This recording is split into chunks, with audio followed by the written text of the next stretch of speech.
I decided that I was going to quit my job and start traveling the world, relying on kindness. So Che has done something good then, as we see. At least he inspired you, if nothing else. Exactly, in the movie. That's why I always preface it by saying the romanticized version. Right. Yeah, it's really interesting you said it, because you walked in the studios and you said, I love your artwork of Winston Churchill, and we just had a quick conversation of Winston Churchill, who you adore perhaps even more than I do, and I think Winston Churchill is one of the greatest men to ever live. And so for you to say, Che Guevara changed my life is kind of like, whoa, how does that fit? Yeah. I mean, and some people say that to me. They're like, Che, it wasn't a hero to many, obviously, but simply just the movie. Yeah. Okay. Have you watched the movie? I have not, just because I know who Che is. Yeah.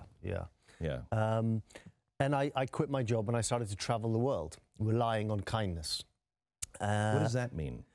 It means that I had no money, I had no food, I had no place to stay.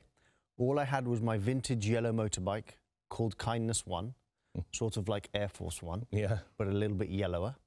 And, and I would give back to unsuspecting good Samaritans life-changing gifts based on being helped by them. And they had no idea what was going on. And it was really just relying on kindness. So it's kind of like the New Testament, don't worry about tomorrow, don't worry about where you're going, where you're going to sleep, what you're going to eat, just go and do good. That was the aim. Okay.